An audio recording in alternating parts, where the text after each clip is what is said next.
Hello everyone, this is Big Steve 101 and welcome to my YouTube channel. Starting next week, I'll be attempting to post a random weekly top 10 video, as well as some intermittent other content, such as dream cards like we have here today, media news, random thoughts, or wrestling predictions for major events. So we're going to start off with my first video here, Supercard of Honor 2018 Dream Card. Basic rules for my dream cards: it's always going to be I cannot deny matches or competitors already signed to compete. For example, I cannot simply pull Cody or Kenny from their match or ignore the fact that Kota Ibushi is signed to compete at the event. I also have to make sure I follow somewhat the logic being placed by Ring of Honor and New Japan. For example, I can't have LSG fight Shaheen Ali just because I think it looks cool. Can't just end Klein's streak before the finals because I like Mayu better.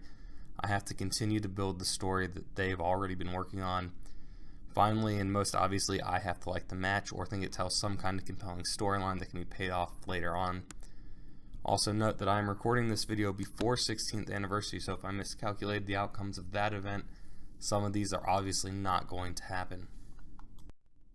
Okay, first match up, pre-show match number 1.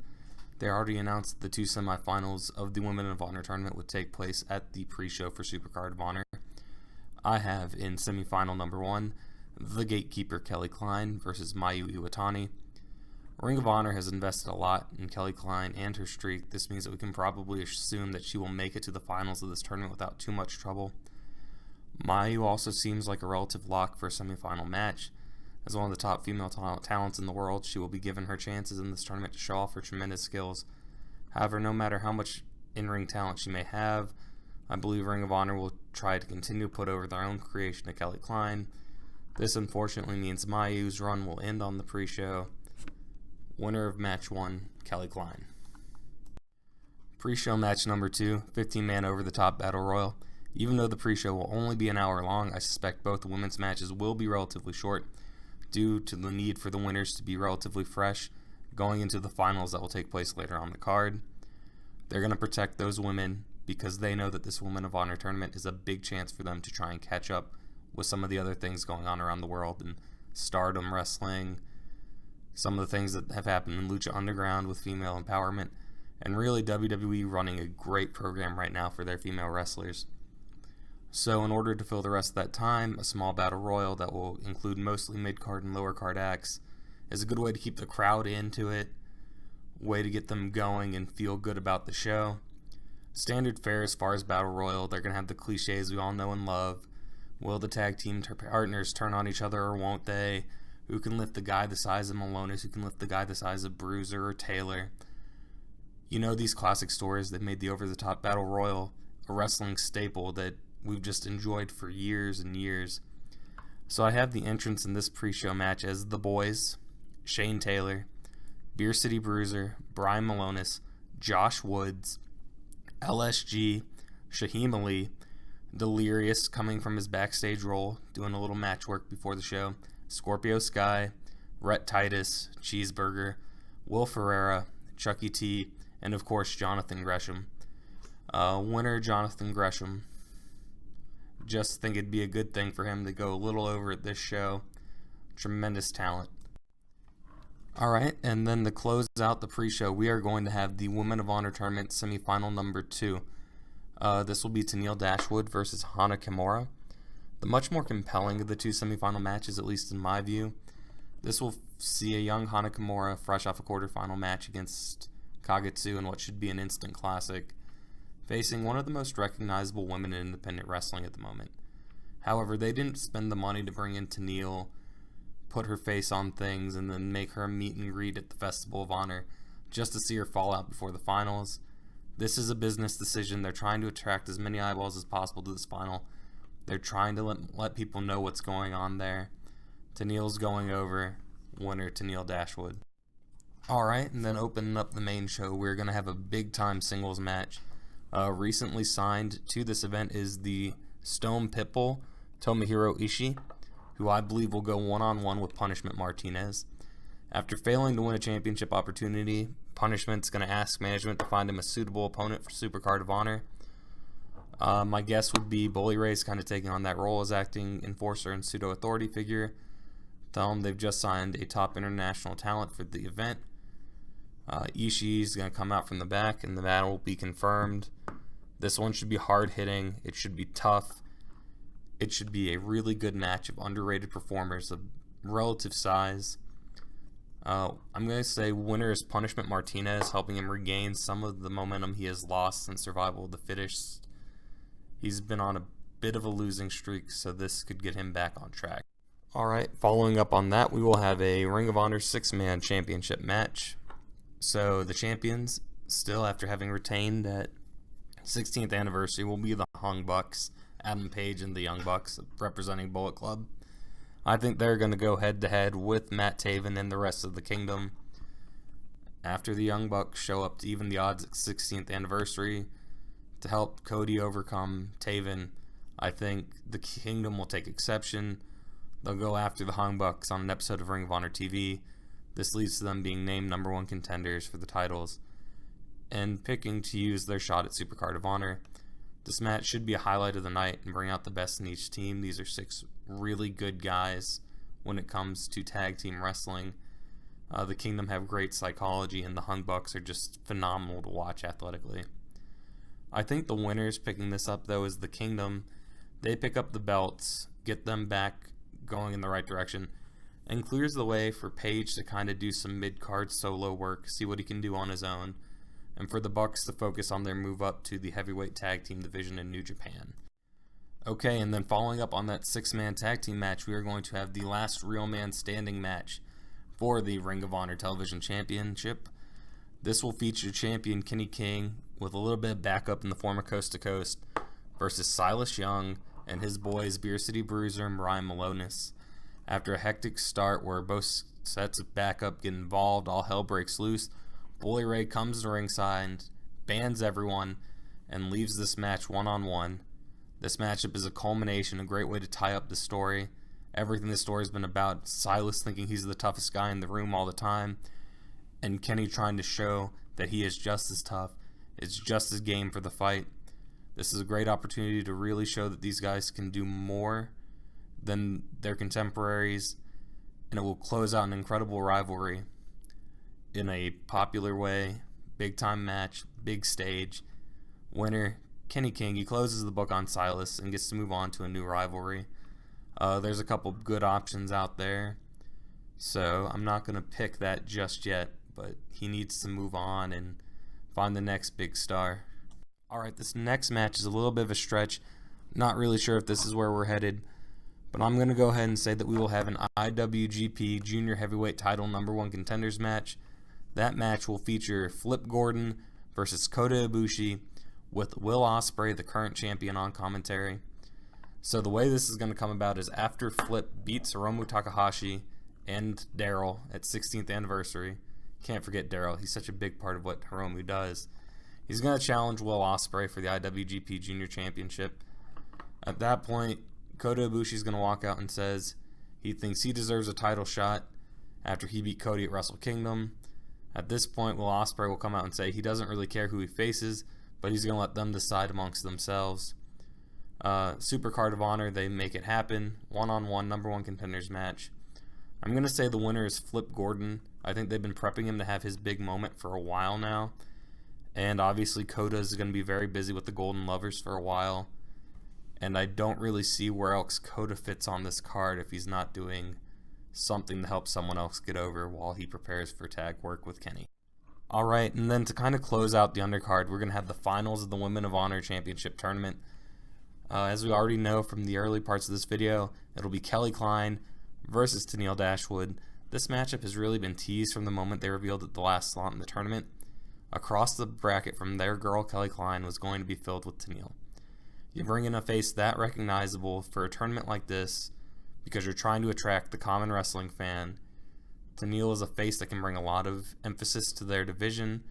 It can bring a lot of eyes to Women of Honor. Thus, putting her in future matchups at the top is a big deal for them. It gives them a chance to have her fight top talent from their Stardom crossover contracts. It's a good way to put over lots of future talent and get lots of interest going for their Women of Honor division. So I'm going to say that Tenille does get that slot and sets the stage to actually build up the other Women of Honor and really help Ring of Honor and Stardom promote themselves here in America, at least as far as the women's division. Not to mention, Tenille is a fairly underrated performer in her own right. So, winner Tenille Dashwood, it makes too much sense from a marketing standpoint. It means Klein makes it to the final, losing to a known commodity, so her app value is still protected, and you get to spit in the face of WWE. It's all too perfect for them, really. I'm going out on another limb and saying we are going to have a live Coleman's Pulpit right there at Supercard of Honor. I'm going to say that Caprice Coleman's going to interview Bullet Club OGs Tama Tonga, Bad Luck Fale, and Yujiro Takahashi. This segment's going to be starting out the same way it always does. Caprice is going to try and get under the skin of the members of Bullet Club. Is going to attempt to highlight the fact that Bullet Club may be falling apart. Going to try and talk about those fissures, talk about how maybe they won't be as profitable without Kenny Omega, maybe without Cody. Going to try and make it seem like maybe the OGs really aren't that important to Bullet Club's success. Fale is going to cut him off, grab the mic, pass it over to Tama. Tama's going to give a little spiel about how Bullet Club is more important than any individual members, how they've survived tough times in the past, and how leadership changes have always been handled well within the group. And then he's going to promise that whoever wins the main event tonight will be the leader of Bullet Club and will have the unquestioned support of the OGs going forward. I'll close out by saying that Bullet Club will be as strong and profitable as ever, whether or not it's Kenny or Cody. He'll say Bullet Club for life. They'll give it too sweet. And then Fale will knock Caprice out to close out the segment. Pretty standard stuff. Okay, so now we're getting into the real main event segment of this show. We're going to start off with the Ring of Honor Tag Team Championship Triple Threat Ladder match. We're going to have the champions, the Motor City Machine Guns, facing off against the Briscoes and against the Addiction with Scorpio Sky in tow. So what's going to happen is after failing to gain the 6-man tag titles in the opening match of the 16th anniversary pay-per-view, the Addiction are going to be afraid of losing their contracts. They're going to keep that story going. And out of fear, they're going to interrupt the Tag Team Championship match, breaking up the fight and laying out the Briscoes and Motor City Machine Guns before we have a clear winner. After they beat down both of those teams, they're going to declare themselves number one contenders. And then both the Briscoes and Machine Guns are going to say, by all means, we would love to kick your ass. It'll become a triple threat match. They'll sign it as a ladder match just because they really like that extra added violence. I'm sure we can find some story where the Briscoes introduced the ladders to help beat down on the Addiction. The winners of this match, clearly the Briscoes getting their 9th championship reign as tag team champions. This kind of havoc is what defines their character, and they should thrive in this style of match. Not to mention their heel work has been so perfect of late that it's really earned them the right to carry some gold.